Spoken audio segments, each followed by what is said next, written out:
Assalamualaikum warahmatullahi wabarakatuh.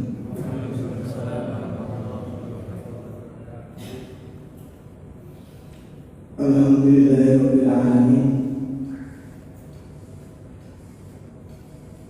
Alladzi arsala rasulahu bil huda wa dinil haqq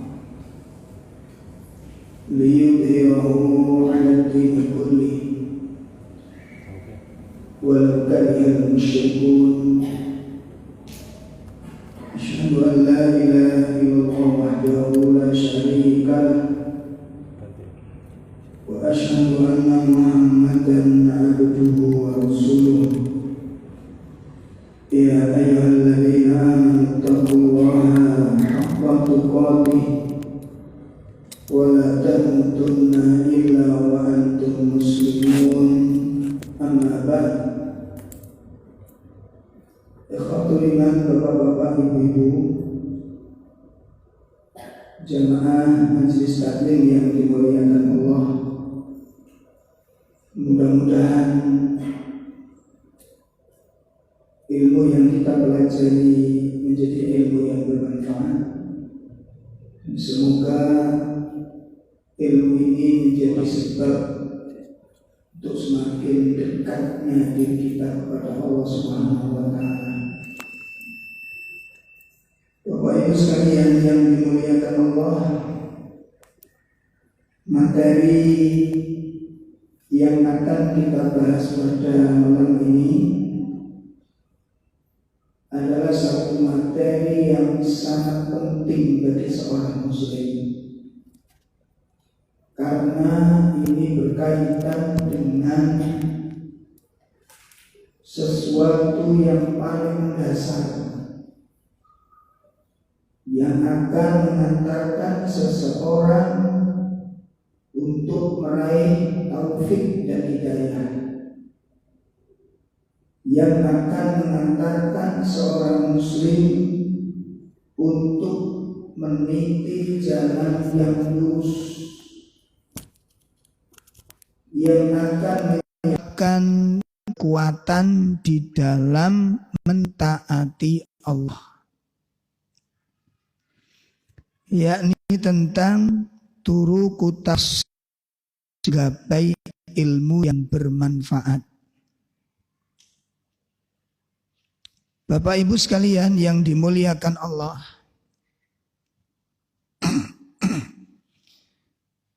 terkadang seseorang di dalam menerima ilmu atau mendengarkan ilmu atau bertemu dengan ilmu, itu ada kalanya ilmu ini nggak bisa menyentuh ke hatinya. Ya. Jadi ada sebab kenapa nasihat itu nggak nyentuh ke hati. Karena nasihat dan ilmunya nggak nyentuh, nggak ngeresep ke hati, apa dampaknya? Tidak adanya perubahan di dalam pikiran, pemahaman, dan sifatnya. Nah, ini mari kita betul-betul evaluasi diri.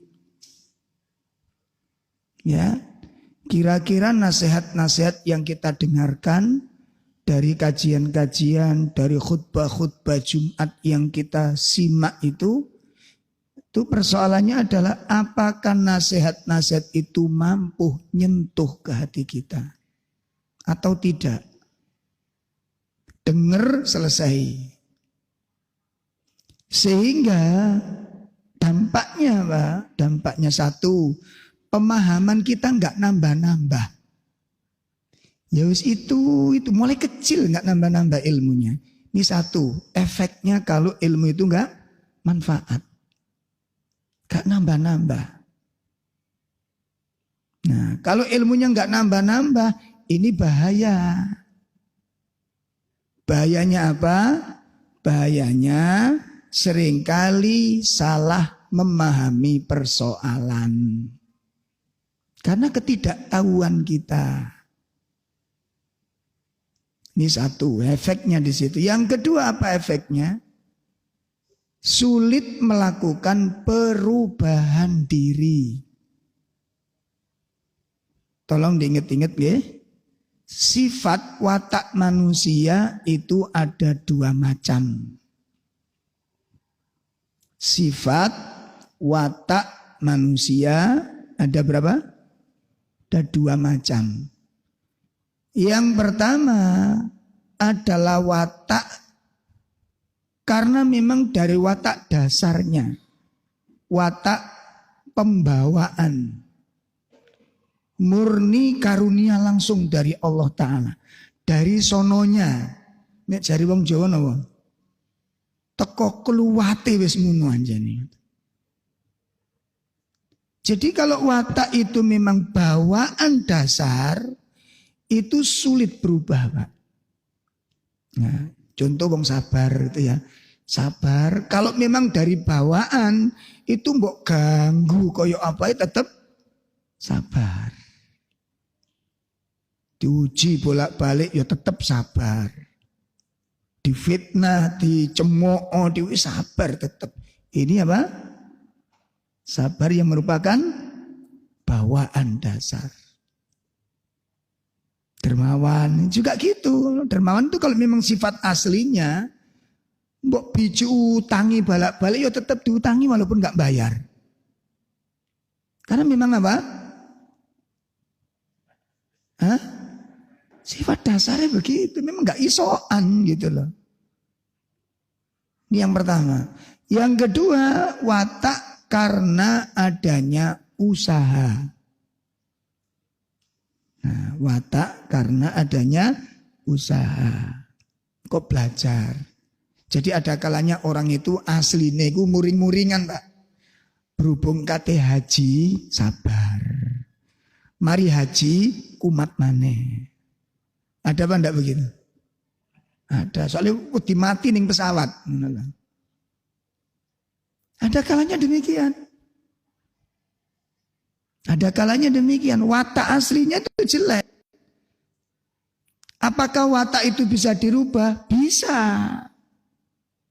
Cuma masalahnya kalau watak itu dari usaha, ini biasanya Pak, umat-umatan. Kenapa umat-umatan itu? Hah? Kenapa Pak?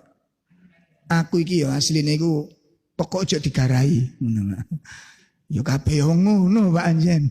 Pokoknya aja digarai. Ya semua orang begitu. Nah, coba sekarang dievaluasi watak kita yang mana ini? Ya, watak kita yang mana? Sifat kita yang mana? Sehingga di sini kalau orang itu berpikir ke arah sini, Pak, nanti harus nggak ngurusi orang. Yang dia sibuk ngurusi apa? Saya ini baik nggak? Nggak usah ngaku-ngaku jadi baik. Orang itu lebih tahu daripada kita. Gue sambil ngomong api-api, tiba bojone sampean dhewe gak ngakoni. Ada apa enggak begitu? Yang paling tahu diri kita siapa?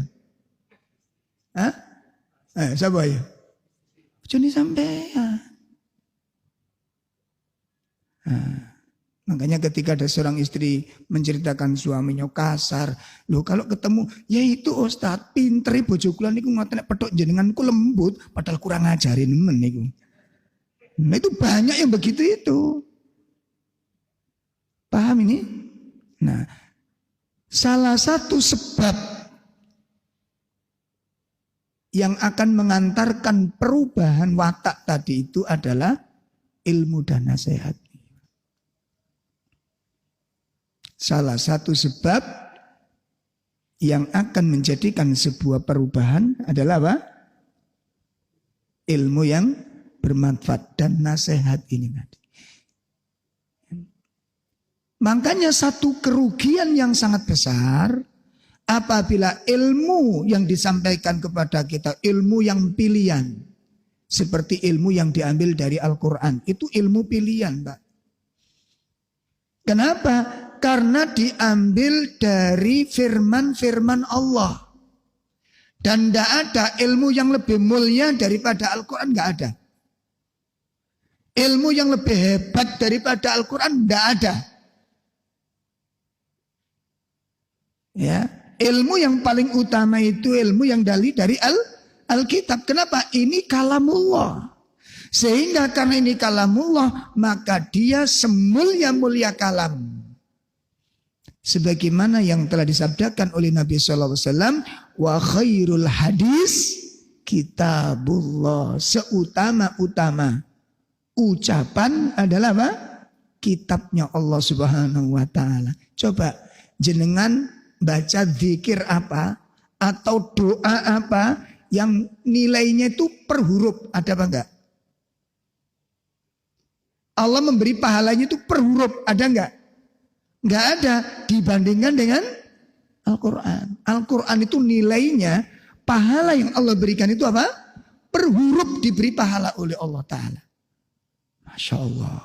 Enggak ada kalimat zikir, doa yang mengalahkan keutamaan Al-Quran. Makanya seutama-utama ilmu adalah ilmu yang diambil dari Al-Quran. Nah, persoalannya sekarang, apakah setiap orang bisa menerima Al-Quran? Ayo jawab ya Bu. Jawabnya apa kira-kira? Enggak. Makanya kadang-kadang nek ana wong ngamuk, Pak, wis kadung mangkel. Ngeten lho, Pak, ngene Quran, aku gak butuh Quran. Ngono e. Lho ana apa ora sing ngono kuwi? Aku gak butuh Quran. Lah terus sampean gak butuh Quran, terus sampean butuh apa? Nek Quran jenengan tolak, la haula wala quwata illa billah. Makanya itu bahaya. Marah sama benci itu kudu di manajemen, Pak. Marah boleh apa enggak? Marah boleh. Tapi marahnya itu yang syar'i. Ngerti marah yang syar'i? Pripun? Satu, baca ta'awud. Jadi begitu marah itu pertama apa? Baca apa? Ta'awud.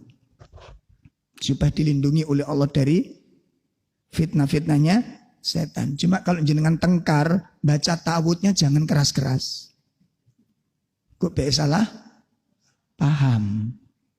Nek bojone sampean ngamuk terus sampean a'udzubillahi minasyaitonir rajim. Engko dikira bojone dianggap apa? Setan. Ya. Nanti ada manajemennya, Pak, ada manajemennya. Sebab ini kalau enggak, Pak, kemarahan itu melahirkan kebencian. Kebencian menutup pintu hidayah. Insyaallah bulan depan kita bahas sifat-sifat apa yang menjadikan orang itu diusir oleh Allah dari hidayahnya. Ya Allah, niki ada, Pak, banyak sifat-sifat. Jadi nek kula mbek sampeyan duwe sifat-sifat itu ndak mungkin hidayah bisa masuk ke dalam hati kita. Itu nanti ada pembahasan sendiri. Ya. Oleh karena itu satu kenikmatan yang sangat besar, karunia yang sangat mulia yang Allah berikan kepada kita apabila ilmu disampaikan, hati kita terbuka untuk menerimanya. Itu satu kenikmatan yang luar biasa. Itu namanya hati yang menerima kebenaran. Hati yang subur yang disebut dengan qalbun sahih wa qalbun salim. Hati yang sehat, hati yang selamat. Gampang nerimo ilmu dan nasihat. Nah, sekarang kita akan bahas ini sebab-sebabnya. Bagaimana caranya ilmu dan nasihat itu bisa menyentuh ke hati kita ini. Sehingga nanti membuahkan sifat-sifat yang mulia. Perubahan-perubahan yang luar biasa. Nih. Yang pertama. An yus'alal abdu rabbahul ilman nafi' wa yasta'inu bihi ta'ala wa yaftaqirru ilaihi wa qad amara Allahu nabiyhi sallallahu alaihi wasallam bisu'alihi an yazidahu ilman illa ilmi. Langkah pertama supaya ilmu itu bermanfaat dan nyentuh ke hati kita adalah apa? Hendaknya seorang hamba meminta kepada Rabb-Nya, memohon kepada Allah Ta'ala. Ya, tindaknya seorang hamba memohon, meminta kepada Allah Ta'ala. Wa yasta'inu bihi ta'ala, dan minta pertolongan kepada Allah. Ya, gak cuma pengajian datang. Mungkin ini rasa-rasanya salah satu sebab kenapa ngaji gak ngerubah sifat. Ngaji terus tapi sifatnya tetap buruk, ibadahnya tetap gak nambah. Yang sombong ya tetap sombong, yang kaku ya tetap kaku, yang ngamuan ya cecep ngamuan, yang tersinggungan ya cecep tersinggungan. Itu menunjukkan apa? Selama duduk di majelis taklim itu bisa jadi ilmunya nggak nyentuh ke hatinya. Kenapa? Karena dia nggak minta kepada Allah. Ayo minta kepada Allah. Wa yaftaqiru ilaihi, dan sangat membutuhkan, selalu membutuhkan ilmu itu. Dan apa kata beliau? Waqad amarallahu nabiyyi. Ya. Waqad amarallahu nabiyahu sallallahu alaihi wasallam, dan sungguh Allah telah memerintahkan nabinya, yakni Nabi Muhammad sallallahu alaihi wasallam, agar beliau juga berdoa minta ilmu kepada Allah. Nah, ini yang pertama, Pak. Allah Ta'ala menyuruh Nabi, memerintahkan Nabi. Kita tahu Nabi itu ilmunya kayak apa, Pak? Pripun? Nabi itu sumbernya ilmu. Tapi oleh Allah Ta'ala, apa kata beliau? Allah merintahkan kepada Rasulullah SAW supaya Rasulullah pun juga apa? Tetap minta kepada ilmu, kepada Allah. Sumbernya ilmu diperintah oleh Allah agar tetap minta ilmu kepada Allah. Nah, renungkan sekarang. Kalau Nabi saja tetap disuruh minta, berdoa kepada Allah, terus bagaimana dengan kita? Ayo. Mungkin Pak Nempun tambah ngaji, tambah kroso Pak. Ternyata ilmu Islam itu lebih banyak yang belum kita ketahui dari yang sudah kita ketahui. Lo ngerti makanya gak usah daki saiki kuwi. Ngerti daki ya? Melinti. Ya, sombong, gak usah. Ilmu kita itu didelok Pak. Ukurannya apa? Wis takoni saiki. Sampe duwe kitab apa? Ayo. Quran sampai lungset gak ganti-ganti ngono. Ayo kitab apa yang kita punya? Lu ini kok kemelinti ngomong tuh waki. Kitab apa yang kita punya? Dari situ sudah bisa diukur. Atau mungkin kita husnudzon aja. Kenapa jenengan tidak suka punya kitab? Karena sudah dihafal. Masya Allah. Kitab Riyadhus Shalihin hafal. Arba'in Nawawi hafal.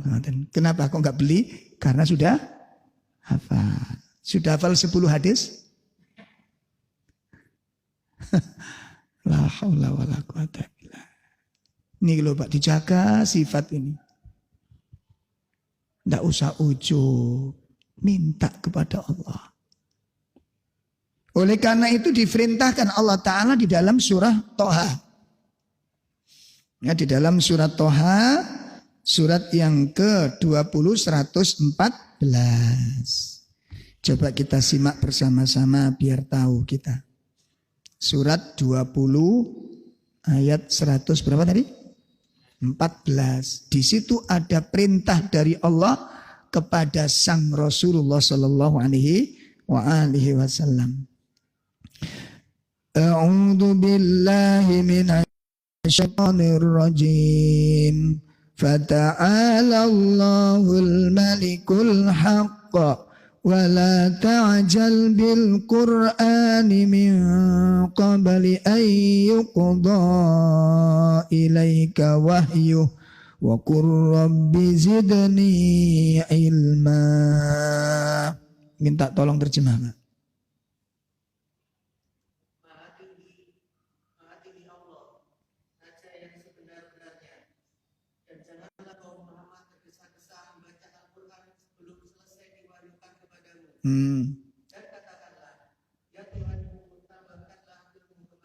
Nah, coba dari sini nanti terasa lagi, Pak. Ya Allah. Allah menyatakan apa? Maha tinggi Allah yang raja yang sebenar-benarnya. Apa kata Allah? Ini adab tolabul ilm. Ya, adab mencari ilmu. Apa kata Allah kepada Nabi? Pengajaran dari Allah kepada Nabi Muhammad. Wala ta'jal bil Qur'an min qabli an yuqda ilaika wahyu. Ini kan ceritanya begini. Ketika malaikat Jibril mengajarkan Quran kepada Rasulullah, belum totok niku Nabi apa? Ikut bunyi gitu loh, Pak. Jadi malaikat Jibril mengajarkan ayat-ayat Al-Quran belum tuntas, itu Rasulullah ikut apa? Ikut bunyi membaca itu, sehingga ini bisa terputus nanti pengajaran itu. Artinya apa di sini, Pak? Satu, nek ngaji niku sing telaten. Nah, ngaji itu harus apa? Telaten. Harus sabar. Dan yang lebih dituntut sabar lagi itu ustadznya. Apalagi ngajari yang sudah sepuh-sepuh begini. 3 kali lipat sabarnya gurunya. Nah, coba dibunyikan kho. Lagi, Pak. Kho. Usia sepuh nggak bisa disamakan dengan telaten. Yang kedua apa? Dari pelajaran kalimat potongan ayat ini, membaca Al-Quran diusahakan disimakkan. Pun baca Fatihah jenengan sudah disimakkan ke Ustadz apa belum? Sudah pernah disimak Ustadz? Ustadz tolong simak bacaan Al-Fatihah saya. Jadi saya kalau umroh, Pak, setiap umroh itu kita upayakan bermajelis dengan para masyayikh di Masjid Nabawi. Untuk apa? Memperbaiki bacaan. Iqra suratul Fatihah. Loh ini. Saya diucari Fatihah lagi di sana, Pak. Mumtaz. Alhamdulillah. Mumtaz. Yang Fatihah gak mumtaz gimana? Ya Allah. Ayo coba, pernah gak disimakkan? Bacaan Fatihah kula mbak sampean tahu diguroknya apa durung? Ayo diperiksa lagi ini. Sebenarnya saya ingin sekali ngetes panjenengan, cuma saya takut bubar. Bulan depan kita tes Fatihah. Masya Allah. Ustaz, udzur saya. Ingin Mbak Janila. Iya, coba di sini ada beberapa ustadz-ustadz yang punya kapasitas baca Quran, manfaatkan. Tidak usah sungkan-sungkan. Ya, ini pelajaran penting bagi kita. Nah, ngerti loh. Lah mau coba Fatihah sih durung dites. Wis ngomong itu tuh ndukur, wah, wes kedukuran. Nih, sudah meloncati lebih jauh daripada makanya ada kalanya orang itu omongnya lebih tinggi daripada ilmunya. Makanya pepatah wong Jawa napa bahasa Indonesia tong kosong. Gak usah kita. Ya Allah, ini pelajaran penting, pelajaran. Terus yang kedua, kita lihat ayat berikutnya apa? Wakul dan katakan Muhammad. Katakan Muhammad artinya apa? Minta kamu Muhammad. Rabbi zidni ilma. Rabbi zidni ilma. Wahai Rabbku, tambahkan ilmu kepadaku ini. Nah, ini doa dari Al-Quran. Adapun doa dari sunnah, ya, adapun doa dari sunnah, di mana Rasulullah SAW mengatakan, Allahumma inni as'aluka ilman nafi'ah wa rizqan thayyibah wa amalan mutaqabbala. Wahai Allah, tambahkan kepadaku ilmu. Berikan kepadaku, aku minta kepadamu ilmu. Minta. Kenapa demikian? Kenapa kita minta kepada Allah? Apa enggak cukup kita hadir saja? Saya katakan tidak. Rasulullah SAW menyatakan dalam sebuah hadis, apa kata beliau? Wa innama ana qasim wallahu yu'ti. Ya. Sesungguhnya aku, kata Rasulullah, ya, innama ana qasim, saya ini cuma bisa ngajari saja, nyampaikan saja ilmu ini. Paham ya? Seperti saya hari ini cuma menyampaikan, Pak. Lah begitu jenengan dengar, diterima, yang memasukkan ke hati itu siapa? Allah, Pak. Bukan saya. Jadi nanti kalau jenengan setelah pengajian kok ngeresep, ya Allah bener Ustaz ini. Jenengan mendapatkan taufik dari Allah. Ngoten lho. Saged dipaham ya? Nah, ciri-ciri nek wong mendapat taufik niku Pak, nek mari ngaji niku mikir. Dipikir, dirungokno sing temen, oh ternyata bener, diterima, dilakoni. Saya tak rubah diri saya, bener yang disampaikan tadi. Itu ciri-ciri orang mendapatkan apa? Taufik. Saged dipaham nih ya? Nih, Allahumma inni as'aluka ilman nafi'ah. Karena Nabi mengatakan, saya cuma nyampaikan. Saya ini cuma menyampaikan, saya cuma bisa bagi, saya cuma bisa ngajari saja. Yang memasukkan ilmu dari telinga ke dalam hati siapa? Allah. Itu loh Pak. Makanya kita nggak boleh berhenti doa ini. Makanya Nabi mengajarkan setiap pagi setelah subuh, setiap sore setelah asar, dianjurkan membaca doa ini. Kenapa? Ilmu niku kan entek Pak. Digali, dikaji. Masya Allah. Nah. Pun ya, ini yang pertama. Ini yang pertama. Minta kepada Allah yang serius. Terus bertambah. Menambahkan. Memohon ditambahkan oleh Allah Subhanahu wa ta'ala. Ilmu bukan cuma sekedar, tapi yang manfaat. Kan nanti banyak orang pinter tapi tidak manfaat ilmunya. Ceramah iso, debat iso, dalil pinter, ning amalnya jauh daripada ilmunya. Ada pada? Ada pada? Pun ibu, bapak dipiringaken saestu. Setelah kita ngaji nanti, itu ditunggu oleh keluarga kita di rumah hasilnya ini Pak. Napa hasilnya kok? Napa Bu? Tutu omah. Ya suami. Qala Allah Ta'ala. Bukan begitu. Tutu omah suaminya langsung diceramai. Ini hasilnya pengajian kemarin. Bukan begitu. Sifat panjenengan itu dinanti oleh orang di rumah.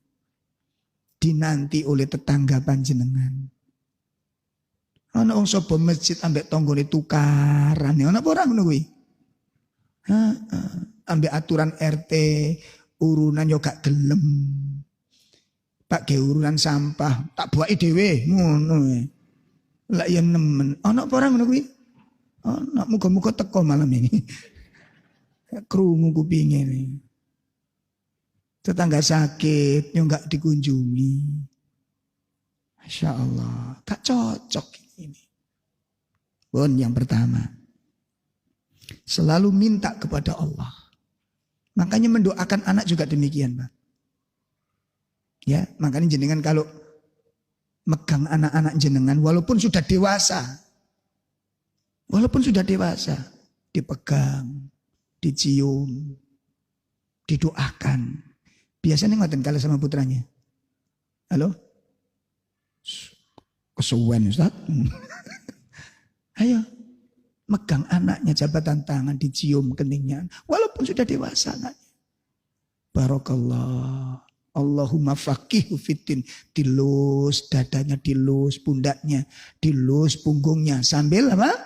Didoakan Allahumma faqihu fiddin. Ya Allah jadikan anakku paham kepada agama. Jangan sampai ditinggalkan nih Pak. Nek gak iso bahasa Arab, bahasa apa? Jawa. Bahasa Indonesia. Nek gak iso muni bahasa kebatinan.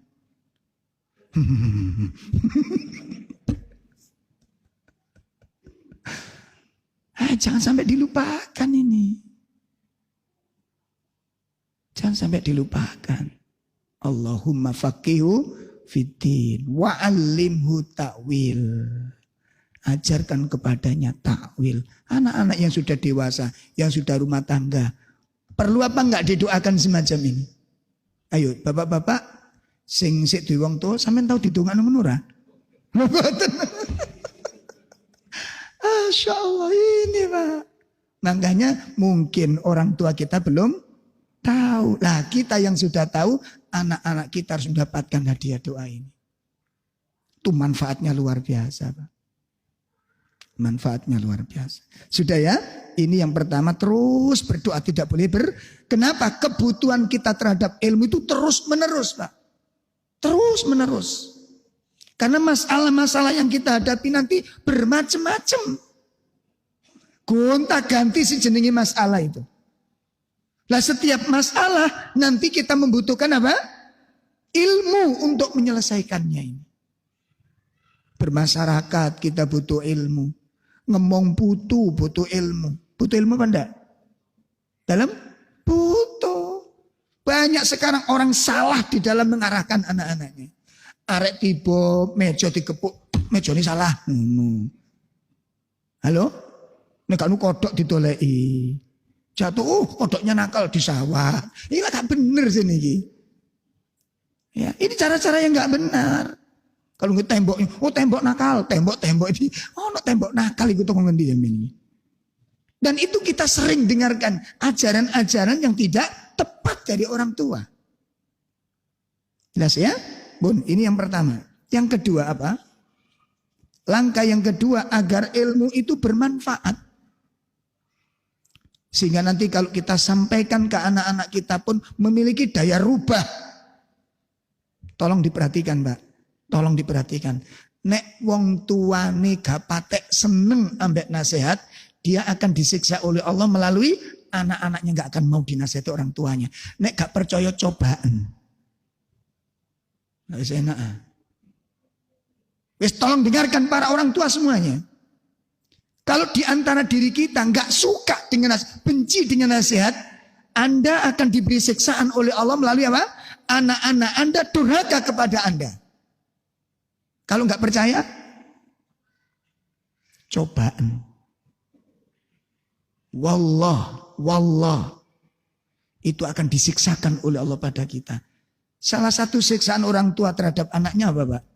Salah satunya, anak tidak butuh nasihat orang tua. Itu cukup menyakitkan Pak. Ya coba kalau jenengan ngene lho nak, kon iku dadi wong lanang, kowe iku si anak, aku iku wong gak butuh nasihat, rasane piye rasane Pak? Dan itu satu saat Anda akan temukan itu. Ayo bagi yang tidak percaya, cobaan. Wallah, Anda akan menemukan peristiwa itu. Jelas ya? Nah, mungkin salah satunya ini gitu loh. Makanya diperhatikan hal yang demikian ini. Yang kedua apa yang kedua? Al-ijtihadu fi talabil ilm wasyuku ilaihi warraghbatu sadiqatu fi ibtigha'i mardatillah wa badlu jami'il asbab fi talabil ilmi kitabi was sunnah.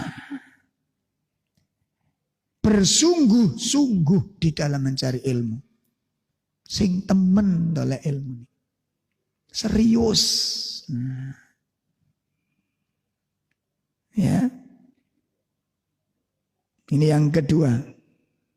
Wasyuku ilaihi, dan selalu merindukan untuk mendapat ilmu. Rindu kepada ilmu. Ya. Warraghbatu shadiqah, dan cinta yang benar kepada ilmu.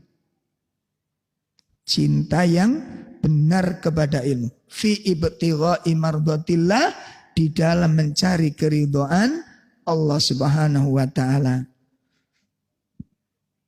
Nih. Ini caranya yang kedua, sungguh-sungguh. Di dalam sebuah hadis Nabi sallallahu alaihi wasallam disebutkan beliau sallallahu alaihi wasallam menyatakan ada 4 wasiat dari beliau. Yang pertama, beliau sallallahu alaihi wasallam menyatakan innamal ilmu bita'allum. Sesungguhnya ilmu itu bisa didapatkan dengan sungguh-sungguh belajar. Ya Allah, beberapa waktu yang lalu Pak, saya sholat di masjid daerah Lingkar Timur Pak. Saya sholat masbuk terlambat. Nah pas menjumpai imam itu Masya Allah bacaannya bagus. Hafalannya banyak, yang dibaca bukan juz 30, tapi masuk juz 28, 29. Yang dibaca untuk imami itu. Tajwidnya bagus, tartilnya bagus. Nah setelah selesai sholat kenalan. Jenengan saya atur, oh yang ngisi nih Masya Allah. Saya baru ini istri saya yang sering ikut. Ngapunten Pak, boleh nanya saya. Napa Ustaz? Sampeyan belajar Quran teng pundi? Napa Ustaz kula niki tasik belajar kula niki jeneng. Kalau niki mu'alaf itu yang mengagumkan saya. Mu'alaf. Ya Allah. Sampean sudah berapa lama mu'alafnya? Baru 2 tahun Ustaz. 2 tahun mu'alaf. Kok bacaannya sampean bagus? Terus yang sampean baca tadi bukan juz 30 nih. Juz 29. Enggak, alhamdulillah juz 30 sudah hafal saya. Nuh. Mu'alaf 2 tahun hafal 2 juz 29 sudah hafal dia. Sampean kali kula mu'alafnya mulai kapan? Ibu-ibu berapa tahun masuk Islam? Pak? Mulai kecil ya? Berarti berapa puluh tahun? Berapa? Ada yang 70 kelihatannya nih ya. 70. Paling rendah berapa? Antum 16. Ya, berapa juz? Apa persoalannya di sini Pak? Kenapa yang mu'alaf 2 tahun mampu menghafal 2 juz? Dan bacaannya sangat bagus. Makanya saya kagum itu. Tak kira, jenengan cerita nih piye belajari kok iso apik bacaannya. Sampeyan sudah bagus, tartilnya bagus. Makhrajnya bagus. Ya Allah. Ternyata apa Pak? Beliau itu kalau sholat Pak, di masjid mana saja, nek ketok bacane imami apik, bagus ngoten. Dinteni sampai mari, Pak. Nek mari mendekat, Ustaz, ngapunten saya mengganggu. Saya ini mu'alaf. Tolong sampean simak bacaan saya surat pendek ini. Ini bener apa enggak? Setiap kali di masjid kayak gitu. Sampean kali kula nggih ngoten. Halo? Gak tertarik belas. Bapak-bapak, diumumkan mulai bulan depan ada pembelajaran tilawatil Quran tingkat TK tahap 2. Taman Kawak-Kawak. Barangkali berminat silahkan. Nah, sopo sing daftar Pak. Loh ini loh kadang-kadang kita itu ngerti nih gak maca Quran, ada kesempatan juga nggak mau. Dan memang sudah karakter, kita nggak ingin jadi orang lebih baik. Saya paham nih. Nah nek ngeten delok ngeten ini dugi napa niki berarti Pak? 2 tahun mu'alaf, mampu menghafal 2 juz dan mampu membaca dengan bacaan yang sangat bagus. Berarti teko napa niki? Al-ijtihad. Napa? Sungguh-sungguhnya. Ya Allah. Nih. Bisa ternyata Pak. Saya terus terang salut saya dengan beliaunya. Bacaan ini bagus Pak. Iramanya malah Masyayikh Timur Tengah yang kita dengarkan. Masya Allah. Jenengan saya siapa? Saya puji.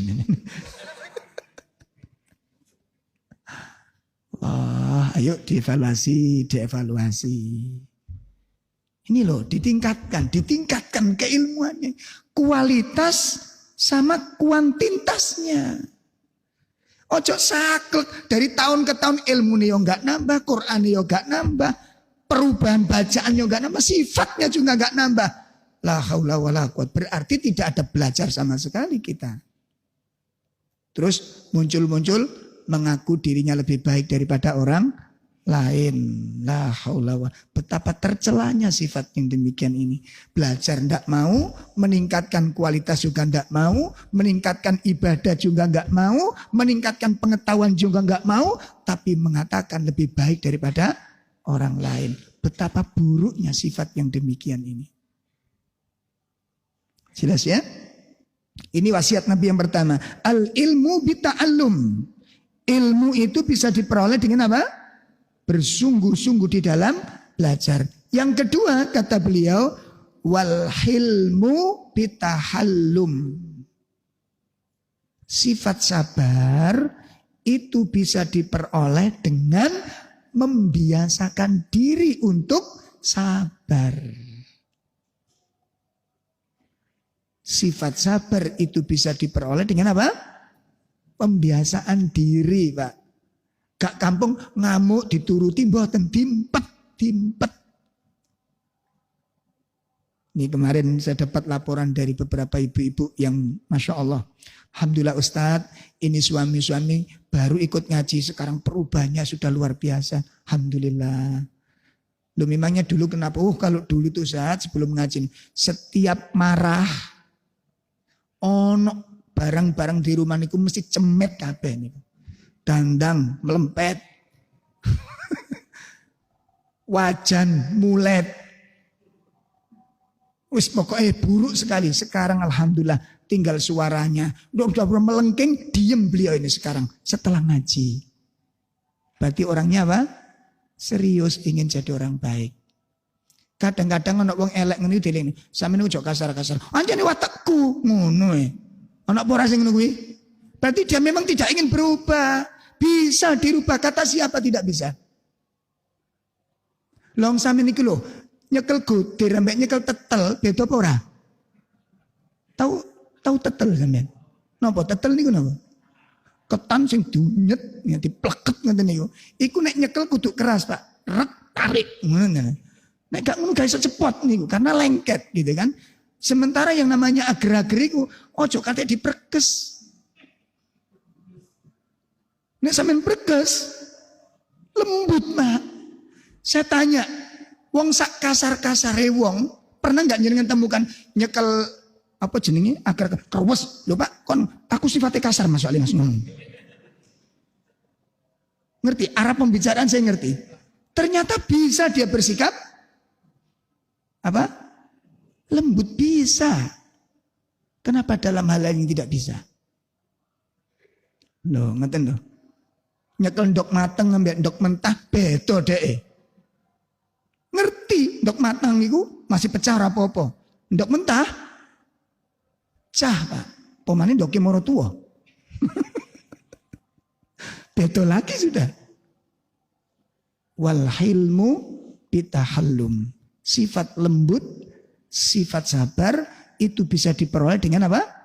Membiasakan diri untuk bersabar. Yang ketiga, apa kata beliau? Wa may yatakharra khaira yu'tah. Perhatikan ini. Barang siapa yang bersungguh-sungguh untuk mendapat kebaikan. Ya, barang siapa yang bersungguh-sungguh untuk mendapatkan kebaikan, yu'tahu, pasti diberi oleh Allah.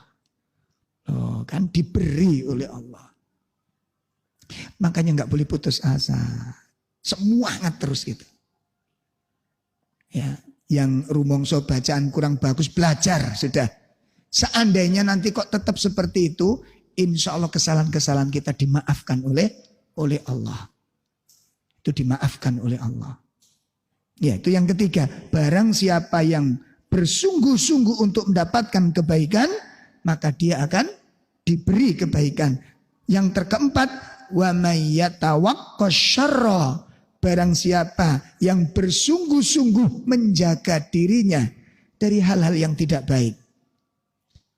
Ya, barang siapa yang bersungguh-sungguh menjaga dirinya dari hal-hal yang tidak baik, yuqahu, dia akan dijaga oleh Allah. Dia akan apa? Dijaga oleh Allah. Ini karena Isya kita jeda sejenak, nanti kita sholat. Setelah sholat bisa dilanjut nggih? Insyaallah nanti kita lanjutkan. Alhamdulillahirrahmanirrahim, kita jeda dulu, kita sholat Isya, nanti insyaallah kita lanjutkan setelah sholat Isya. Alhamdulillah.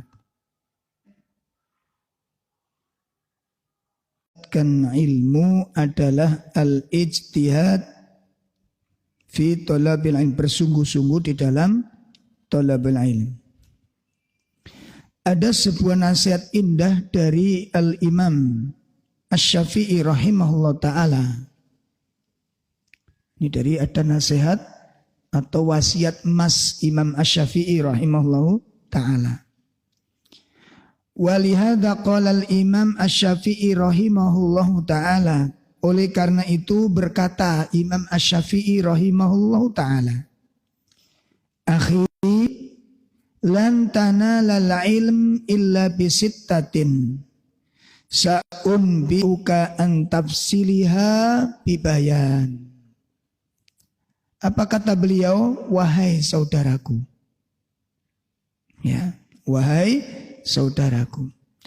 Engkau tidak akan bisa mendapatkan ilmu yang bermanfaat illa bisittatin, kecuali dengan 6 perkara. Ini nasihat siapa? Imam Syafi'i rahimahullah ta'ala. Jadi kata beliau, seseorang tidak bisa mendapat ilmu yang bermanfaat kecuali dengan 6 perkara. Apa 6 perkara? Sa'undiku biuka an tafsiliha bibayan. Dan aku akan jelaskan kepada kalian dengan gamblang, kata beliau. Ya, aku akan terangkan kepada kalian dengan sejelas-jelasnya. Apa 6 perkara tersebut? Yang pertama dzakaun. Yang pertama adalah cerdas. Nah, ini kapasitas orang ini apa? Tidak sama. Loh, terus bagaimana orang yang nggak bisa cerdas? Harus bagaimana ini, Pak? Terus menerus apa? Belajar dan murojaah. Nah, murojaah ini berhubung. Nah, contohnya ngaji. Jenengan ngaji, ada kalanya rekaman, ada kalanya apa? Catatan. Lah itu setelah sampai di rumah, mau tidur. Jenengan buka. Jangan nyatet saiki kok buka Sabtu bulan depan. Bukanya di mana? Di sini gitu. Ya nggak bisa nyentuh itu, Pak. Dibuka, diulang. Muroja itu yang pertama cerdas, kata beliau. Butuh cerdas. Yang kedua, wahirsun, kemauan yang kuat. Nah, ya, kemauan yang kuat untuk mendapatkan ilmu. Ada kemauan yang sangat gigih. Seperti kalau ada orang anak-anak naik sepeda pancal itu, kayak belajar itu, jatuh, bangkit lagi, berangkat lagi. Jatuh, bangkit lagi. Gak pernah capek dia. Gak pernah kapok dia. Akhirnya Allah temukan, Allah berikan kepada yang ketiga, wajtihadun, sungguh-sungguh. Nah, jadi yang kedua, kemauan yang kuat. Yang ketiga apa? Nah, ini kuncinya di sini, Pak. Jadi bisa jadi gini loh, Pak. Bisa jadi ibadah-ibadah di dalam Islam pun juga demikian. Bukan sulit, tapi lemahnya kemauan. Lemahnya kemauan. Makanya perlu dimotivasi tadi. Dari segala hal. Seperti mulai program Khatam Quran. Awal coba ada program khatam Quran.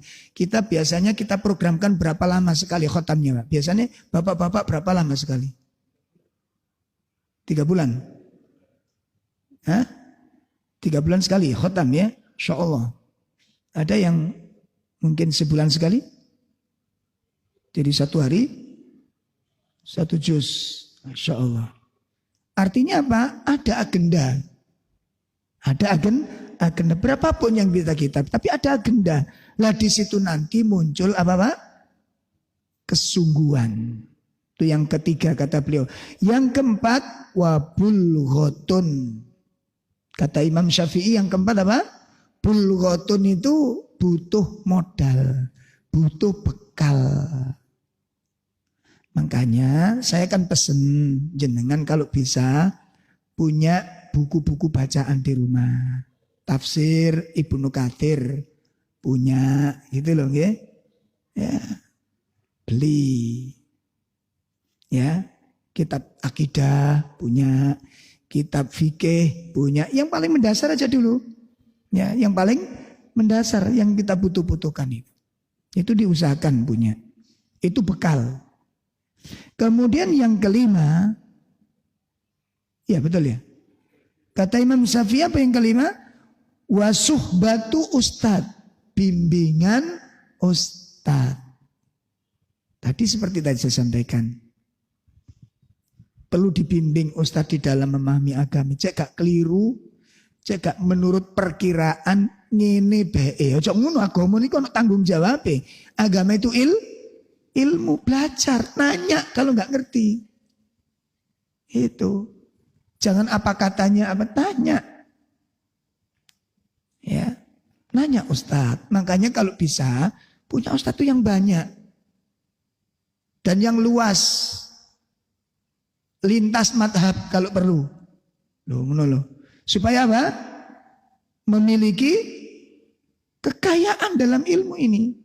Sehingga kula mbek sampean niku Pak, engko tuh kitab ada kitab.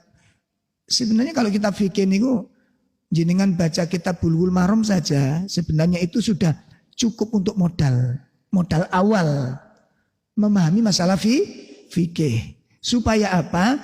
Jenengan dengan kita, dengan saya itu, kita semuanya ini siap menghadapi perbedaan pendapat. Gitu loh. Nek sampean kali kulo duwe ilmu kok enak belajar. Kenapa ulama terjadi perbedaan pendapat dan bagaimana sikap mereka di dalam menghadapi perbedaan pendapat. Jadi kok berbeda pendapat itu mengikuti tingkah lakunya ulama. Maten. Sehingga nggak gampang terprovokasi, nggak gampang menjustis orang lain, nggak gampang menyesatkan orang lain. Apalagi di zaman sekarang ini, Masya Allah. Nggak ngerti asal usulnya muncul viral. Ceramahnya aneh-aneh, nggak karu-karuan. Bentur-benturkan umat. Nah ini kan jadi rusak gak karu-karuan. Akhirnya umat Islam sama umat Islam pripun? Perang, Mbak, perang. Dan terjadi gitu loh. Loh jenengan seneng tau kayak gini nih. Wong benci sesama kaum muslimin kok seneng. Itu maksiat yang besar. Kenapa ini terjadi? Karena sempitnya pemahaman kita kepada ilmu agama ini. Maka diperkaya nih, diperkaya. Cek mboten gampang-gampang nyalakan orang lain. Pun, jadi yang ke berapa tadi? Yang kelima kata beliau, wasuhbatu ustad, membutuhkan bimbingan ustad. Kemudian yang keenam, apa kata beliau? Nah, watulu zamanin, membutuhkan waktu yang panjang. Jadi mencari ilmu ini kemudian membutuhkan waktu yang panjang. Kudu telaten, kudu sabar, kudu istiqomah. Intinya Pak, ilmu ini gak akan habis kita pelajari. Sampai umur kita habis, ilmu masih belum banyak yang saya nanya dulu ke jenengan. Ada di antara panjenengan yang ngaji tafsir Al-Fatihah dari Bismillah sampai apa itu? apa? Sampai siratal ladzina 7 ayat. Sudah pernah sampai habis dengan tafsirnya? Dadi nek nerangno isok titik ngono lho, isok titik ngono. Ada yang sudah habis. Contoh kayak gini ini loh. Contoh kayak begini. Al-Ikhlas. Sudah pernah ikut kajian tafsir surat Al-Ikhlas? Nah, kan? Ini perlu apa enggak ini? Perlu tiap hari kita baca. Nanti loh. Surat favorit kita apa?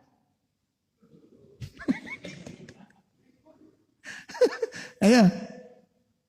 Jangan sampai nggak ngerti gitu loh. Lah itu nanti kita punya pegangan. Makanya saya kadang-kadang heran ada orang ngebut, wah beraninya sekali kalau dialog. Ternyata nggak punya ilmu apa-apa. Loh kayak gitu nek cari wong culak ngisini. Makanya nggak usah terlalu overacting lah kita ini. Nah ngeten iki Pak, ini harus kadung dialog Pak. Terus gak butuh ilmu, pokoknya ngoten akhirnya. Terjadi begitu. Akhirnya terjadi kebencian. Nah, nek wis kebencian masuk, sulit menerima hidayah, Pak, sulit. Contohnya ya, kalau ada di antara jenengan mungkin tidak suka dengan saya.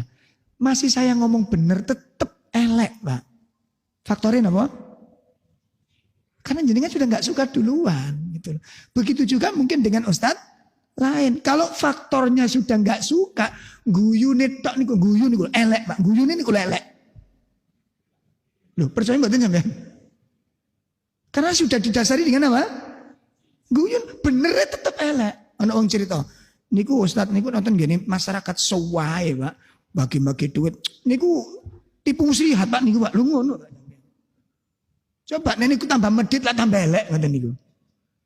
Lho nggih mboten, dermawannya saja salah. Apalagi bakhilnya. Sakit dipahami ya? Terus dia itu kalau perhatian dengan orang-orang sakit dikunjungi modus ngono jale. Dipikir calak apa piye ini. Karena dasarnya sudah enggak suka gitu loh. Sama dengan kalau jenengan dikasih makanan oleh orang yang Anda benci. Atau ibu-ibu punya suami yang istrinya 2. Terus nggawa jajan apik duren, Mbak. Gawedhe. Duren apa sing dawa niku? Apal sampean. Duren montong ngoten niku. Mangan gawedhe. Sampeyan tuku nggo endi, Mang? Digawe bojoku sing situ langsung muntah, Pak, itu nanti. Masyaallah. Karena kebencian dulu. Makanya ini dijaga betul ketika dalam thalabul ilm, ya. Pun itu nasihatnya siapa? Imam Asy-Syafi'i. Jadi langkah yang kedua supaya kita mencari ilmu itu nyentuh ke hati, sungguh-sungguh di dalam mencari ilmu ini. Betul-betul ingin jadi orang yang baik. Betul-betul ingin menjadi orang yang soleh. Sehingga orang yang soleh sifatnya itu yang diakui kesolehannya Allah itu bukan dirinya mengatakan saya soleh, saya baik. Yang mengatakan dirinya soleh siapa? Orang yang menganggap dirinya soleh. Siapa yang mengatakan soleh? Dirinya sendiri. Sementara orang yang benar-benar soleh itu dia nggak butuh pengakuan orang lain. Dia evaluasi dengan dirinya. Jadi kalau ngeten lho Pak, nek sampean kali-kuliku ngaku dadi wong apik, boleh-boleh saja. Saya orang baik, saya kelompok yang boleh. Pertanyaannya, kebaikan apa yang Anda miliki?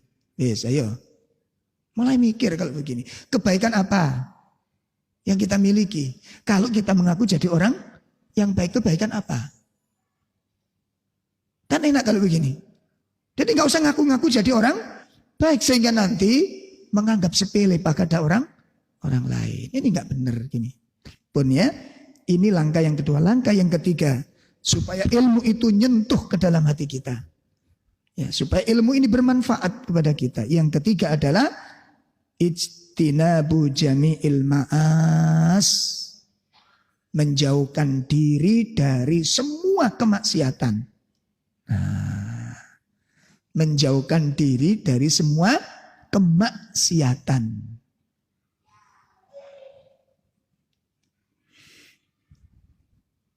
Dengan cara bagaimana? Bitaqwallahi azza wa jal. Dengan cara bertakwa kepada Allah subhanahu wa ta'ala. Fa inna dzalika min a'dhamil wasail.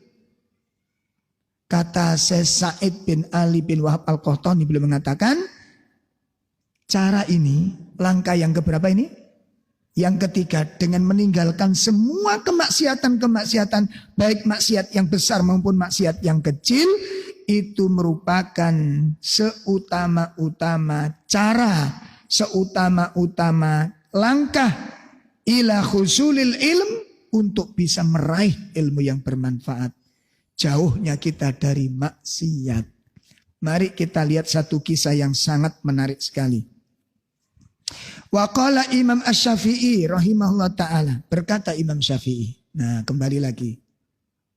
Kok diukur Pak kali kula mbek sampean. Ayo kita tiru jejak beliau ini. Kita contoh teladan beliau ini. Ya. Apa kata beliau? Syakautu ila Waqi'. Saya mengadu kepada Imam Waqi'. Imam Waqi' itu salah satu guru beliau. Jadi salah satu gurunya Imam Syafi'i siapa? Imam Waqi'. Su'ihifti tentang buruknya hafalanku. Jadi suatu hari Imam Asy-Syafi'i itu murojaah hafalan. Terus ada yang terlupakan, Mbak. Terlupakan. Terus mengadu beliau, ya Imam, ada yang lupa hafalan saya. Begitu mengadu tentang seperti ini, apa kata Imam Waqi'? Imam Syafi'i menceritakan, fa'arsadani, maka Imam Waqi' memberi bimbingan kepadaku. Ila tarkil ma'as, ya, supaya aku meninggalkan kemaksiatan-kemaksiatan. Nah, pertanyaannya, Pak. Apakah Imam Syafi'i berbuat maksiat kok sampai hafalannya hilang ini? Hah? Maksiat apa yang dilakukan oleh Imam Syafi'i kok sampai gurunya bilang tinggalkan kemaksiatanmu? Berarti Imam Syafi'i melakukan apa? Apa kemaksiatannya? Ternyata begini, Pak. Rumah Imam Syafi'i, ya, rumah Imam Syafi'i dengan rumahnya Imam Waqi' itu di tengah-tengah ini ada pasar, Pak. Jadi kalau jenengan niku nek jenengan di sini ngelewati pasar napa nih? Pasar sono. Nah, di sana rumahnya gurunya. Setiap berangkat ke rumah gurunya itu melalui pasar ini, Pak. Lah sing jenenge pasar iku, Pak, jenenge pasar iku gak wong apik tok nglumpuk ning kono iku. Sampeyan ngerti to nek subuh-subuh ibu-ibu blonjo niku. Ono sing seragam Tarsan. Seragam renang. Ono apa ora? Seragam ahli kubur. Itu keluar semua di pasar kalau subuh itu. Wong sing Masya Allah wis delok niku lho Pak izin jane. Gak duwe ilmu niku nikmat niku. Nah, auratnya dilihatkan semua. Baju tidur dipakai belanja. Loh, ada apa begitu? Itu banyak. Lah Imam Syafi'i itu lewat begitu ngelihat sekilas tiap hari gitu. Ngelihat. Jenenge wong liwat, Pak, liwat. Tahu liwat ini kan. Gara-gara ini hafalannya bisa merotoli. Mendano kalau mbak sampean mendelii. Ngerti maksudnya sudah? Paham ini? Menunjukkan bagian anggota tubuh wanita itu aurat dan kalau dinikmati itu maksiat. Mana loh? Maksiat. Masya Allah. Makanya Imam Syafi'i Pak dari Imam 4 niku yang paling keras fikihnya dalam masalah aurat wanita itu. Jenengan pernah nggak baca kitabnya fikihnya Imam Syafi'i? Hah? Ayo. Jenengan buka nanti fikihnya Imam Syafi'i. Aurat wanita niku bledes niki aurat kabeh, Pak. Wajah niki ketutup dikek bolongan situk lho ngono. Itu madzhabnya Imam Syafi'i. Wajah itu masuk apa? Aurat itu menurut beliau. Maten. Nek kepingin romane sampean buka tafsir Jalalain, ojo tafsir jalan lain, beda. Tafsir apa? Itu tafsir yang paling tipis di pondok-pondok pesantren. Itu ditekankan di situ wajib cadar. Menurut mazhab Imam Syafi'i. Lo kadang-kadang kula mbak saya melakukan cadaran. Apa Pak? Julukannya apa ya? Teroris, ninja. Malah dikatakan apa jenenge? Tenda berjalan. Anak mana tenda berjalan? Anak saya diajak istri saya, ada reuni teman-teman. Saya izinkan biar ketemu teman-teman. Tapi dijaga batasan-batasan. Dikerajai. Terus saya dibilangin teman saya, anak sampean kok bungkus sampai kayak lemper gini jeneng. Anakku dilokno lemper. Lah anake gak kelamben. Apa jenenge? Lah pakai tim. Lho anakmu kayak ote-ote. Ojo ngono Ustaz. Lah ya padha ta padha jajane ngono aku. Nek anakku kayak lemper, anakmu kayak no sampean ngenyek. Lho awakmu gak ngenyek to ngono aku. Lah padha to imbang ngono aku. Ternyata gak mau dibilang ote-ote gitu. Nah anakku dilokne apa? Lemper. Tapi kan lebih enak terjaga dari Masya Allah. Coba ayo mangkana ngaji. Engko roh Pak kabeh sampean niku. Oh ternyata ngono iku ono dasare. Gak gampang-gampang membenci orang. Gak gampang-gampang nuduh orang. Karena di umum itu qadarullah Pak, qadarullah. Sing jadi teroris-teroris niku jenggoten kabeh. Ngono iku ya aja dikepyok wong sing jenggoten kuwi teroris. Ahmad Dhani niku jenggote dawa ya kan. Tahu Ahmad Dhani? Jenengan lihat ulama-ulama kibar, imam-imam besar. Ya imam-imam besar, pendiri-pendiri organ semuanya menggunakan jenggot. Jadi ojo dikatakan demikian. Jenengan sepakat enggak kalau yang bertato itu preman? Ayo. Sampeyan sepakat betul? Nggak sepakat, saya pun nggak sepakat. Karena nggak setiap orang yang bertato itu preman. TNI itu banyak yang pakai apa? Teman-teman TNI, teman-teman banyak yang pakai tato. Tapi kan kita nggak mengatakan yang bertato itu mesti preman. Celana cingkrang, teroris. Blantik, itu pakai celana cingkrang. Wong dodol soto, lo gak percaya sampean. Jadi sing seger. Sampean buka kitab Riyadhus Shalihin ayo. Babul libas, bab tentang pakaian. Demi Allah Pak, saya baru tahu sarung lembreh dolim iku waktu ngaji di pondok pesantren Sawahan. Madhab Syafi'iyah. Pertama kali saya ditegur teman saya. Nek sarungan iku aja dawa-dawa ngeten Mas ngeten. Lho napa? Aku niru Pak Yai ku ngono. Niki dolim nek nurut hukum lho. Tapi kalau tingali sing ngilingno kula ya ndlewer ngono lho.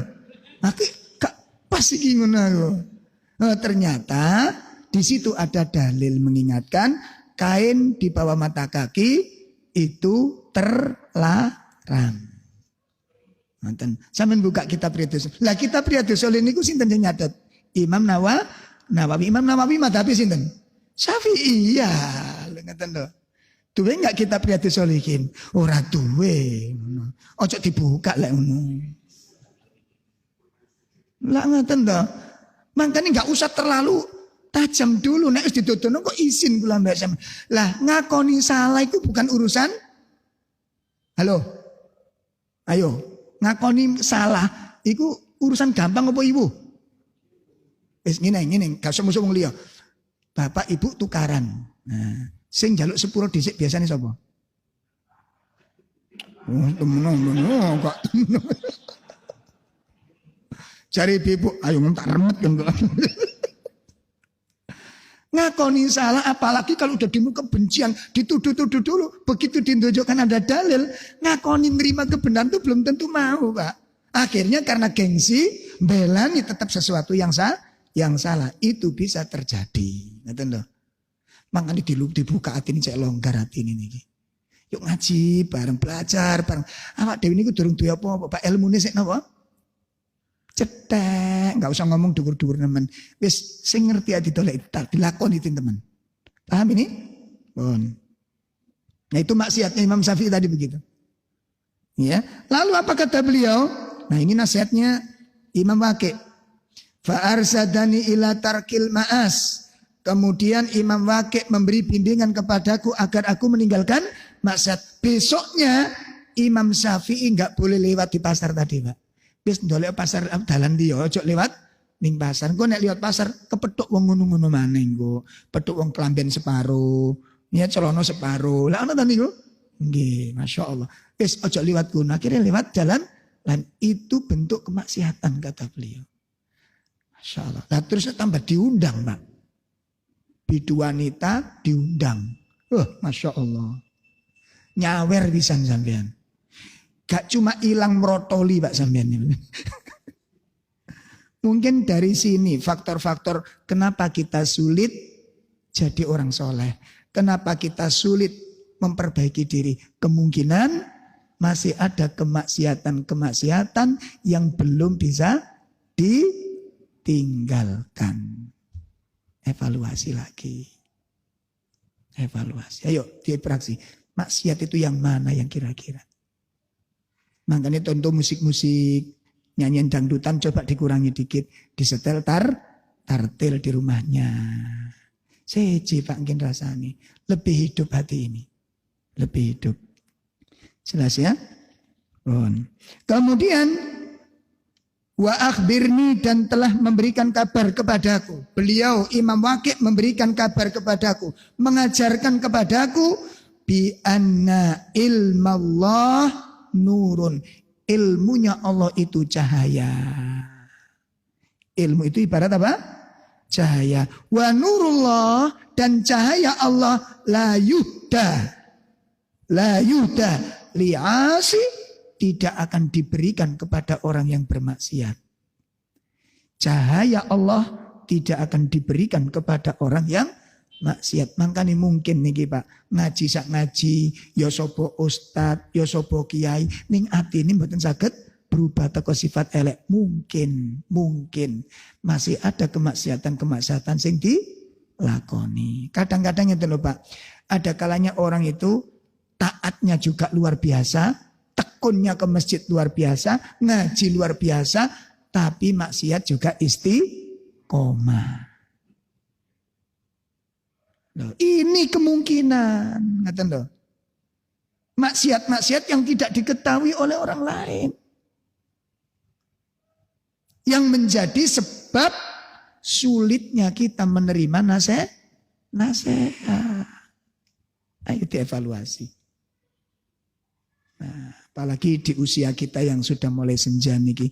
Wis ngenteni napa malih dilungkas awak niki pun tembung nih Pak jenengan. Sebentar lagi jenengan njaluk nang ndi mariki. Njaluk nang ndi ayo. Kematian gak kemana-mana. Sampai ngombe obat, ndak ada obat anti kematian itu. Wingi Mas, aku kena ngrekes langsung minyak angin, hilang ngrekes. Anjene durung wayahe mati.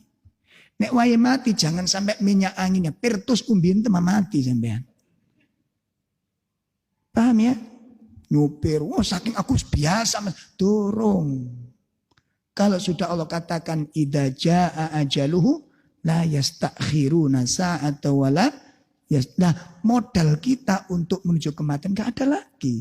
Ilmu yang bermanfaat, amal yang soleh, akhlak yang baik, akidah yang lurus, iman yang jujur, itu yang akan menjadi nurul fi qabri, menjadi cahaya di kubur kita ini.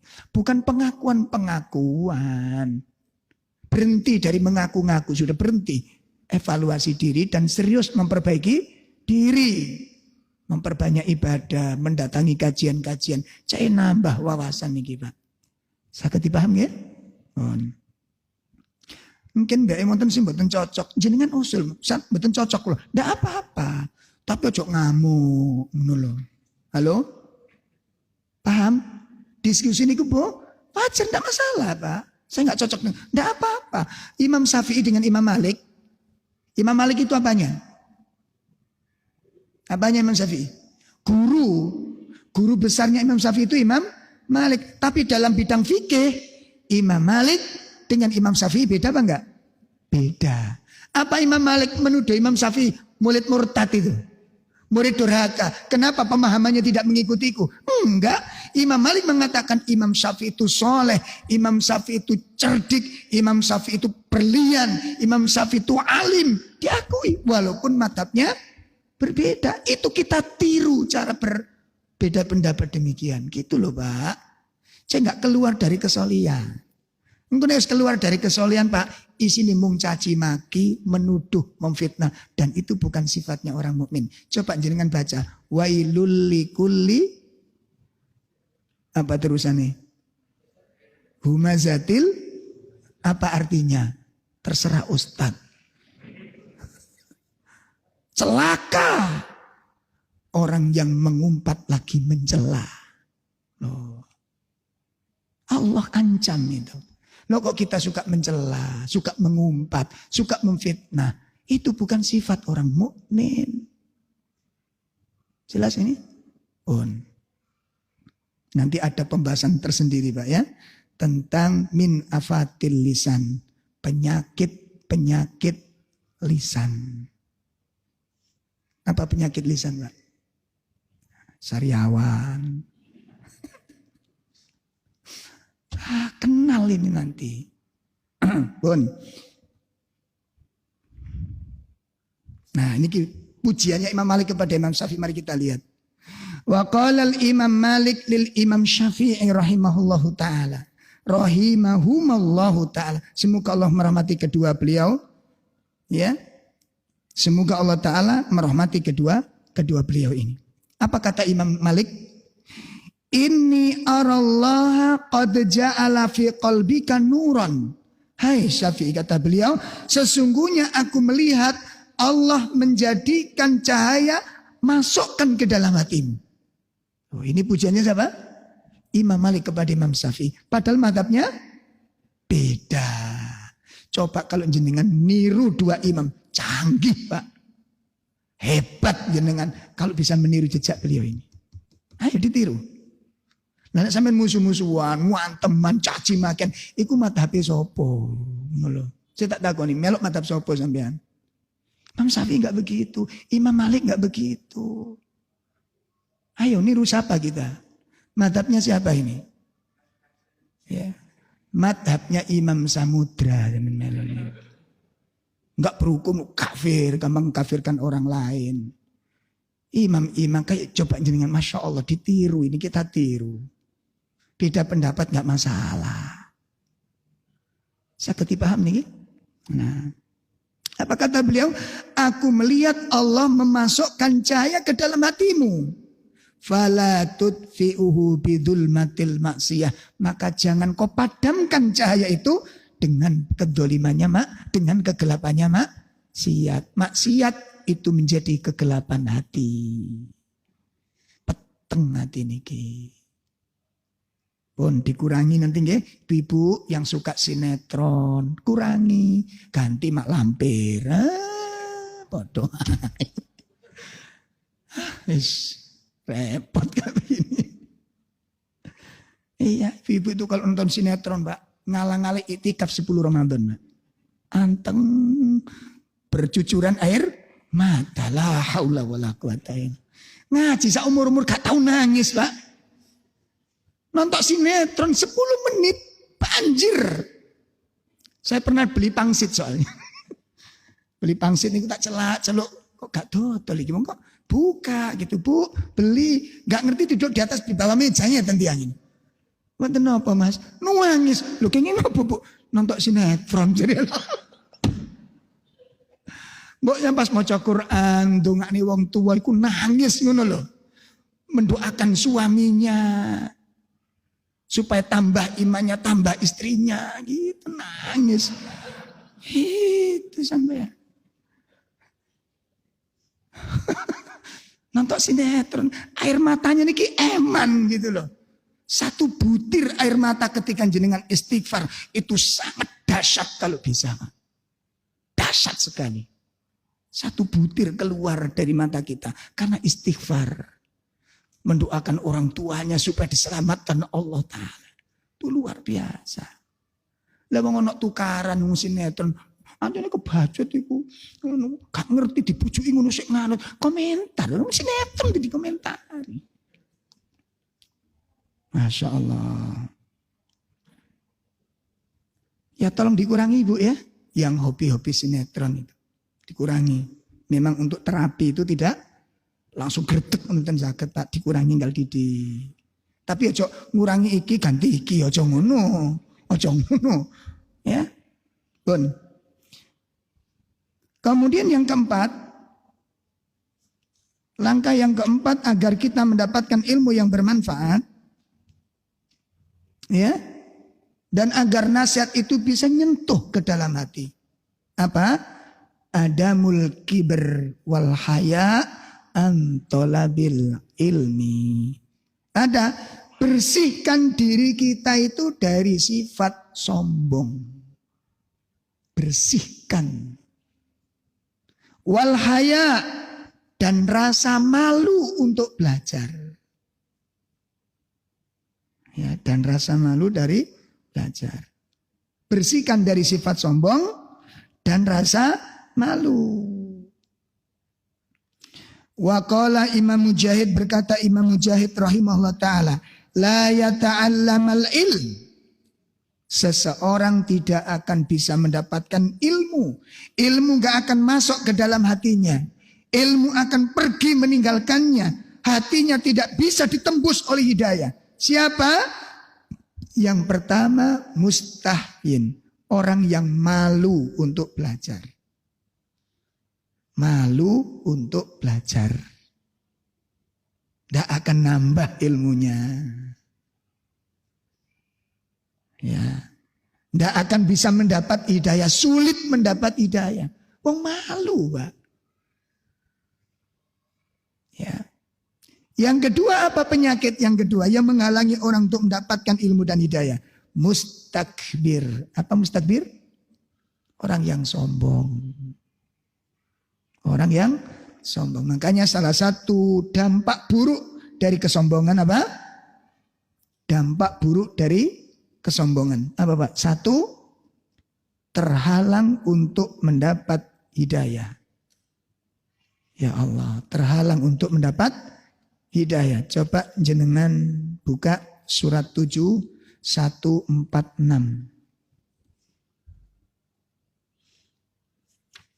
Surat 7, surat Al-A'raf, ayat pinten? 146.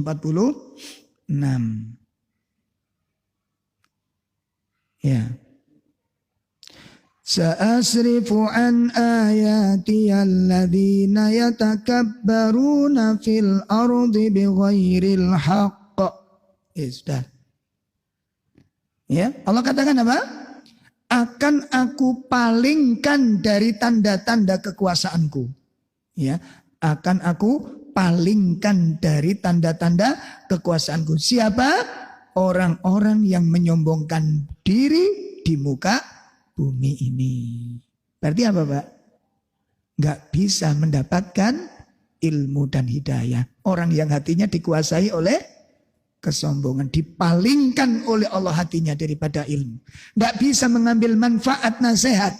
Gak bisa mengambil sebuah ibrah. Gak bisa menyaring intisari daripada ilmu. Allah palingkan hatinya orang yang sombong ini. Ini yang pertama dampak dari gak boleh makanya sombong. Yang kedua, tertutup hatinya. Dikunci oleh Allah hatinya. Makanya jenengan tinggali tempun di mawon. Di masjid, di RT, di RW, di sekolahan, wali murid. Kalau di situ ada orang sombong, sulit menerima saran dan nasihat. Ayo coba jenengan lihat. Pernah nggak jenengan ketemu orang sombong itu tawaduk? Pernah nggak? Pernah nggak? Pernah ketemu nggak? Sombong, tawaduk. Pernah ketemu nggak? Nggak akan pernah ketemu. Karena sifat sombong itu gandengannya apa? Keras kepala, congkak, angkuh. Itu gandengannya Pak. Itu gandengannya. Orang sombong itu congkak, keras kepala, angkuh. Itu gandengannya. Nah kalau sudah ngelompok sifat-sifat ini, gak mungkin dapat saran, menerima kritik, menerima saran. Gak mungkin. Dan itu sangat buruk sifat yang demikian ini. Sangat buruk. Coba Bapak seneng gak punya istri sombong? Ayo. Wayu cantik. Bleketute Masya Allah. Ini loh dek, aku gak usah diterang, aku paham. Ngono Coba jenengan mau mengingatkan istri, belum menyampaikan istri sudah paham. Ini loh dek, gak usah terus no, aku paham. Masya Allah. Cerdas ini istrinya. Itu kalau dijak cerdas cermat Pak, nomor 1 itu Pak. Ketika juri mengatakan pertanyaan kedua, saya loh, turun di bawah ini. Ini luar biasa. Saya ketemu bapak-bapak itu ada yang ngaji itu terus sendiri. Pak Tengkun di istrinya. Aduh sulit Ustaz. Coba didekati. Wah enggak bisa Ustaz. Wong saya baru ngomong. Tak terangkan. Ini udah enggak usah. Aku paham. Lu ngono ya. Coba begini bagaimana bisa menerima nasihat. Orang seperti ini bagaimana menerima saran. Menerima alasan. Menerima udur. Bisa memberi toleransi. Tidak mungkin Pak. Sampai ketika ayat-ayat Allah pun datang kepadanya, bahkan mungkin malaikat pun yang menyampaikan tetap ditolak. Kenapa? Karena kesombongannya. Mari kita lihat di dalam surat apa tadi? Surat yang ke-40 ayat 35. Orang yang sombong dikunci mati hatinya oleh Allah. Dikunci mati hatinya oleh Allah. Surat berapa tadi? Ya surat Al-Mu'min, surat 40 ayat 35. Ya, surat Al-Mu'min atau surat Ghafir. Silakan terjemahnya. Ada ketemu? Monggo Mas. Yaitu orang-orang yang memperdebatkan ayat-ayat Allah tanpa alasan yang sampai kepada mereka. Sangat besar kemurkaan bagi mereka di sisi Allah dan orang-orang yang beriman. Demikianlah Allah mengunci hati setiap orang yang sombong dan berlaku sewenang-wenang. Masya Allah. Demikian Allah kunci mati hatinya oleh Allah kepada orang-orang yang sombong dan sewenang. Maka digandengannya begitu Pak. Ada istilah dikunci. Kalau sudah di pintu itu sudah dikunci Pak. Yang dalam tidak bisa keluar. Yang di luar nggak bisa masuk. Artinya apa ini? Yang di dalam itu keburukan-keburukan sifatnya nggak bisa hilang. Sementara ilmu yang bermanfaat di luar nggak bisa masuk. Apa yang menghalangi? Kesombongannya. Kesombongannya. Maka mari kita obati bersama-sama. Kita ingat-ingat kelemahan kita. Kita ingat kekurangan kita. Ya, di situ nanti akan kita temukan diri kita tentang keberadaannya, kekurangannya dan kerendahannya. Nah, yang terakhir yang kelima, ya bagaimana kita mendapatkan ilmu yang bermanfaat dan bagaimana nasihat itu bisa nyentuh ke dalam hati. Yang kelima adalah al-ikhlas fi thalabil ilm wal amalu bih. Mengikhlaskan hati ini di dalam mencari ilmu dan di dalam mengamalkan ilmu. Ya, memurnikan niat, membersihkan niat dari niat-niat yang tidak baik. Rasulullah SAW mengingatkan di dalam beberapa hadis, la yata'allamal ilm litumari bihis sufaha wala liyubahil ulama. Jangan kalian mencari ilmu untuk mendebat orang-orang awam. Nah, apa kata beliau? Janganlah kalian mencari ilmu untuk mendebat orang-orang awam, orang-orang jahil. Jangan mencari ilmu untuk mendebat mengalahkan orang lain. Satu pesan beliau. Yang kedua, wala liyubahil ulama. Jangan mencari ilmu untuk bersaing dengan ulama. Jangan mencari ilmu untuk mendebat orang awam dan jangan mencari ilmu untuk bersaing dengan ulama. Apa kata beliau? Wa man yaf'al dzalik. Barang siapa yang berbuat demikian. Artinya apa? Mencari ilmu itu untuk mendebat orang lain. Untuk mengalahkan hujahnya orang lain. Kalau orang mencari ilmu dalam rangka seperti itu. Apa kata Nabi? Fannaru wannar. maka neraka dan neraka tempatnya. Wasiat yang terakhir dari Imam Syekh Al-Utsaimin rahimahullah ta'ala, supaya niat ini tidak terkontaminasi dengan niat-niat yang lain. Apa kata beliau?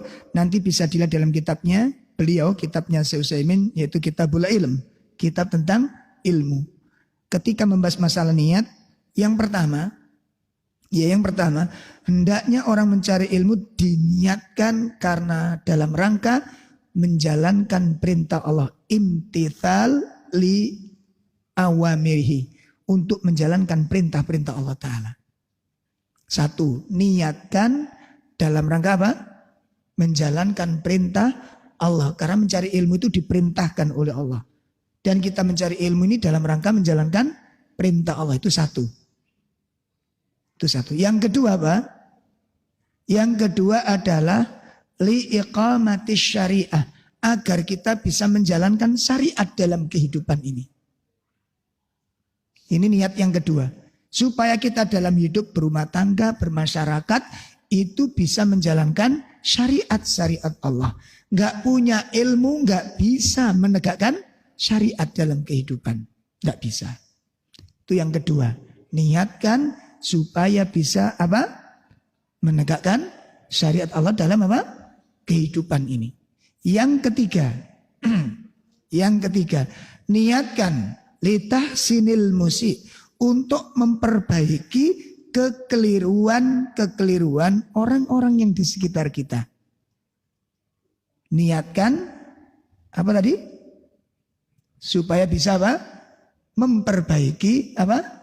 Kesalahan-kesalahan orang-orang yang di sekitar kita. Istri bisa memperbaiki kesalahan suami, mungkin dalam bidang sholat, mungkin dalam bidang wudhu, mungkin mandi junub nggak bisa, dibenahi oleh istrinya. Atau suami memperbaiki kesalahan-kesalahan istri dalam bidang agama, mungkin ada yang keliru, dibenerin sama suami. Suami nggak mungkin bisa membenahi kesalahan istri ketika beribadah kalau suami nggak punya ilmu, betul Pak? Atau membenahi kesalahan cucu ketika baca Quran. Sekarang gini, bapak mboten saged tajwid, nggak ngerti ilmu tajwid. Apa itu mat tobi'i, apa itu mat lazim, apa itu mat jaiz, apa itu mat wajib, mat iwat, mat arid li sukun, nggak ngerti. Terus cucunin jenengan maca Quran di hadapan jenengan. Ayo. Jenengan bisa membenahi kesalahannya? Saged? Nggak bisa. Makanya lari-lari niku nek disimak bapak sing mboten saged tajwid malah lancar. Lancar, Pak. Yakin lancar, Pak. Kenapa? Ya napa, Pak? Lurus. Insyaallah. Halaman sini dibuka terus. Halaman 2. Nah, terus. Nah. Karena jenengan nggak bisa nyalahkan. Nggak bisa. Makanya jenengan nggak bisa membedakan endi bacaan sing bener endi sing salah. Mana yang mendengung, mana yang idhar, mana yang idgham bihunna, idgham bilakuna, ikhfa syafawi, ikhfa hakiki mana? Nggak ngerti. Makanya dulu waktu saya ngiji TPG niku Pak, anak-anak sering napa niku marah tenggulan. Ustaz Ro'op iki nak maca aku gak tahu lancar, mesti megap-megap kayak gini. Saya di rumah itu Ustaz disimak AB itu lancar Ustaz. Ya bapakmu sing salah ngono. Coba nggak mungkin bisa. Makanya kalau nggak tahu ilmu bagaimana kita bisa nyalahkan? Nggak tahu ilmu bisa nyalahkan. Ini sungguh sangat aneh Pak. Aneh. Makanya kan dulu sudah sampai coba di masjid, napa nih jenenge? Nurul Iman mengadakan MTQ tingkat anak-anak. Nah, jurinya takmir ditunjuk. Ayo, Pak jenengan bagian tajwidnya, jenengan bagian huruf-huruf ghorib. Apa ghorib itu?